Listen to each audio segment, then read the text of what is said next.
वालेकुम guys, education and take में मैं आप लोगों को शामिल करता हूँ। स्टूडेंट्स, हमारा टॉपिक चल रहा था रेशो के ऊपर से हमने बात की थी।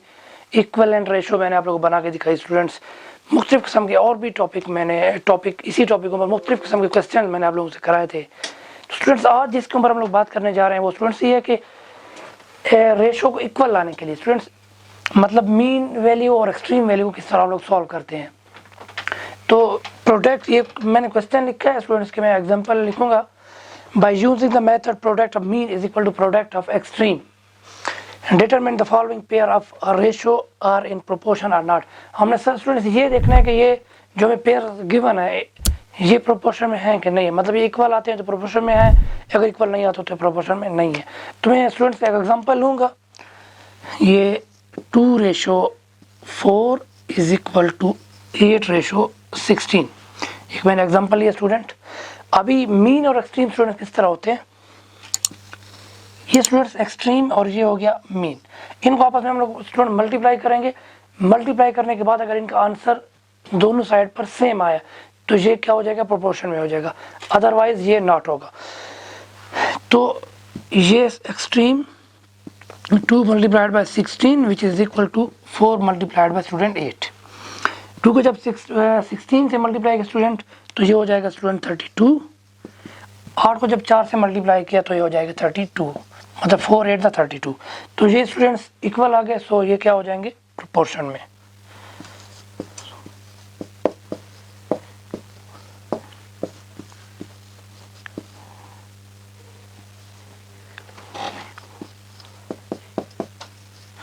स्टूडेंट्स ये हो गए प्रोपोर्शन में। एक और एग्जांपल स्टूडेंट हम लोग लेते हैं कि आएगा ये प्रोपोर्शन में है कि नहीं है। 3:7 इज इक्वल टू 5:6। ये मैंने क्वेश्चन लिख दिया। अभी मीन और एक्सट्रीम को यूज करते हुए ये मैंने लिखा है student formula, product of mean is equal to product of extreme. ये और ये मीन है स्टूडेंट, एक्सट्रीम है, और ये मीन है। तो इनको स्टूडेंट्स हम लोग आपस में मल्टीप्लाई करेंगे। इनको आपस में मल्टीप्लाई करेंगे स्टूडेंट। 3 को 6 से मल्टीप्लाई किया students, 3 multiplied by 6 which is equal to 7 multiplied by 5। 6 लिया स्टूडेंट्स तो हमारा हो जाएगा 18, एंड 7 को जब 5 से मल्टीप्लाई किया तो ये हो जाएगा 35। तो ये इक्वल नहीं है, तो नॉट इक्वल का ये साइन होता है। तो इसको क्या लिखेंगे, so it is not in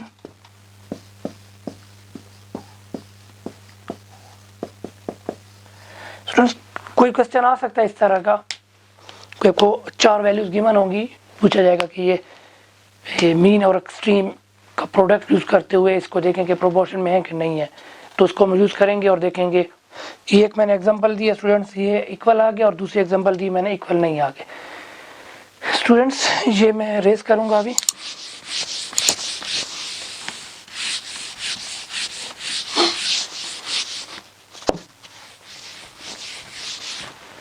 students, एक और क्वेश्चन है इसी रेशो में आता है, फाइंड द वैल्यू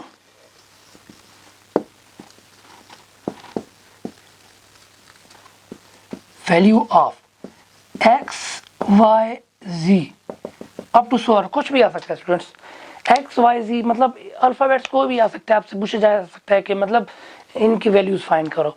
तो कोई क्वेश्चन आपको दिया जाएगा, बोला जाएगा इसकी वैल्यू फाइंड करो। तो हमें फॉर एग्जांपल एक क्वेश्चन दिया हुआ है, मैं एक एग्जांपल लूंगा student. x ratio 5 is equal to 6 ratio 10। तो वही स्टूडेंट जैसे मैंने ये फार्मूला अभी रेज इसलिए नहीं किया क्योंकि ये यहाँ यूज होना था। यही product of mean is equal to product of extreme को हम लोग यूज करते हुए यहाँ भी सॉल्व करेंगे। एक्सट्रीम और मीन मतलब 10 multiplied by x which is equal to 5 multiplied by 6।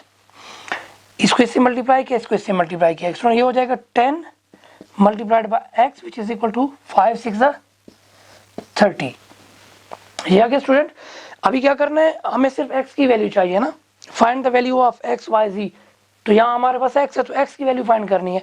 तो x की वैल्यू फाइंड करने के लिए x का जो नंबर मल्टीप्लाई हो रहा है ये हमने खत्म करना है। जिसको खत्म करने के लिए स्टूडेंट क्या करेंगे, हम लोग डिवाइड करेंगे बोथ साइड विद 10।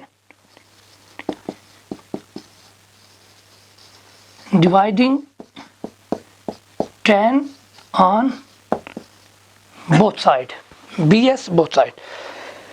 जब 10 से डिवाइड किया स्टूडेंट तो यहाँ x बच जाएगा, ये हो जाएगा 30 डिवाइडेड बाय 10, 10 1 द 10, 10 3 द 30, तो x हमारे पास स्टूडेंट्स हो जाएगा 3।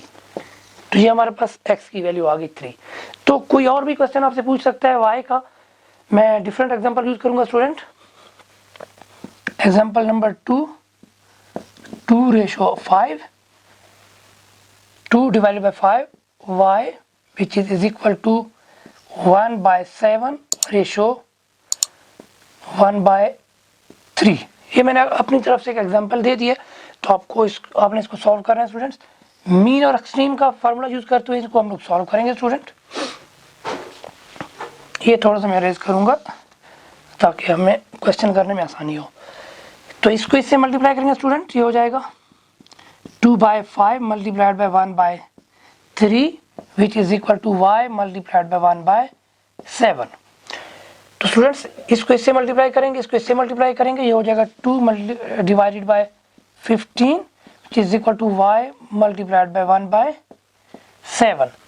तो स्टूडेंट्स ये 7 यहाँ डिवाइड हो रहा है, यहाँ के मल्टीप्लाई हो जाएगा, ये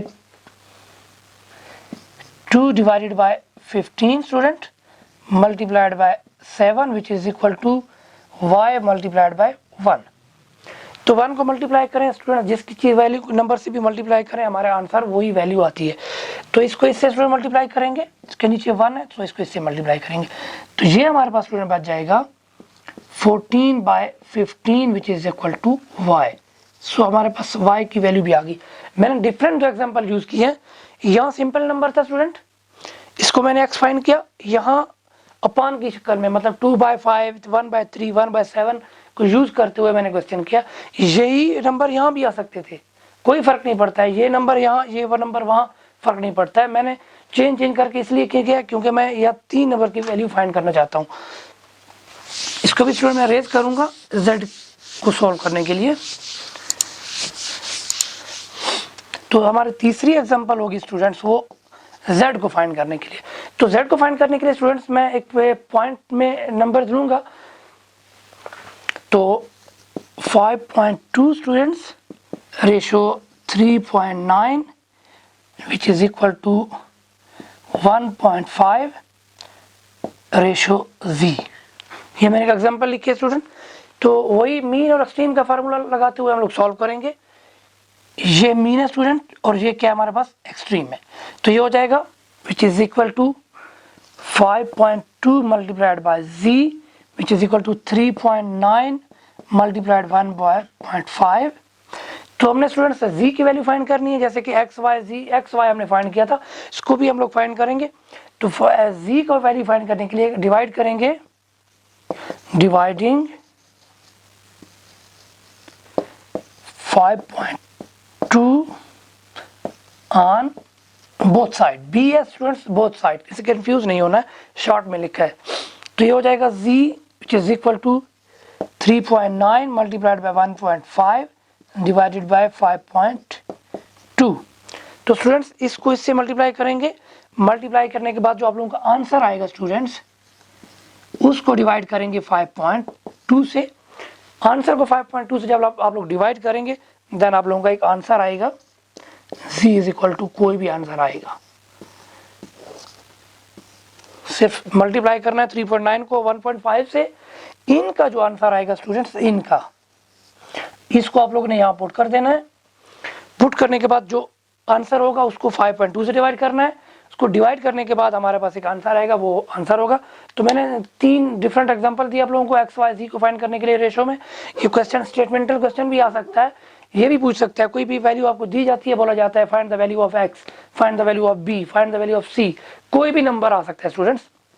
मैं उम्मीद करता हूँ कि आपको मीन और एक्सट्रीम भी समझ आ गई होंगी, और ये find the value of unknown function ये भी फाइंड समझ आ गई होगी।